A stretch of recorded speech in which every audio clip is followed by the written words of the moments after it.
I'd like to take you back to one of the first things that you mentioned when I asked you about your success from going from clerk to a CEO. You mentioned that you took some challenges. Could you just maybe outline a few of those for us? Okay, the first most interesting one was the company has done 2 adverts for newspaper advertisements for polythene. And the English ones, of course, the bosses have approved.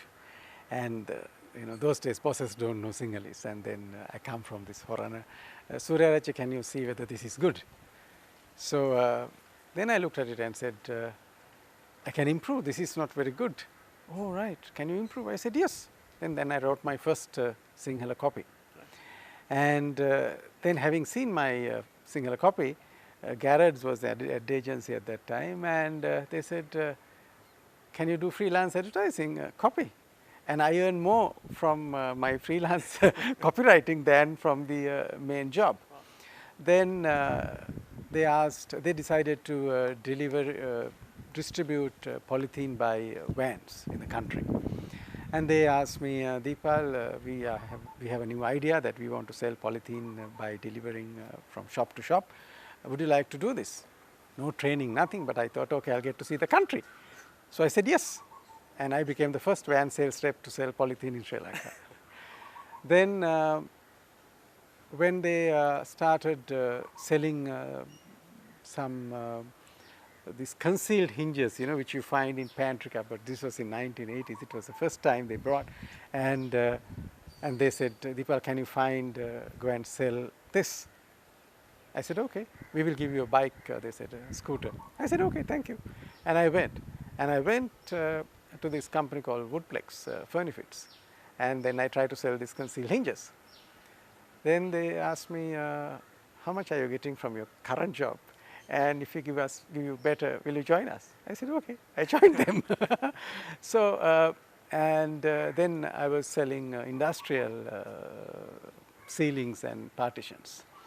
Now, when come back complete things, and I have many of those, then I was in advertising, and there was this opportunity to have a debate or a public discussion on Sinhala idiom. And I couldn't even manage my language at that time. And the other person with whom I was sharing the platform was a professor. I said, still doesn't matter. I'll try. And that gave me a lot of opportunities to get into the field of marketing. If you are frightened, you will never take these things because you are shy to make mistakes.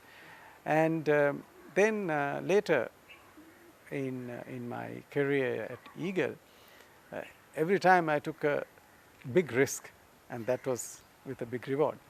I remember when I was heading marketing, I was challenged by my boss, Mr. Jayaratne, can you set up a human resource development function in the company? Then one of the consultants said, can he do it with his work? I said, why not? And then they said, but if you make a mistake here, you might even lose your job because the whole company will get to know that you don't know how to do this. I said, doesn't matter. Right? Now, that gave me, I think, the first break in the career to go from a function to a large area. So all these things, I have I can keep on talking. That's going to be a separate program.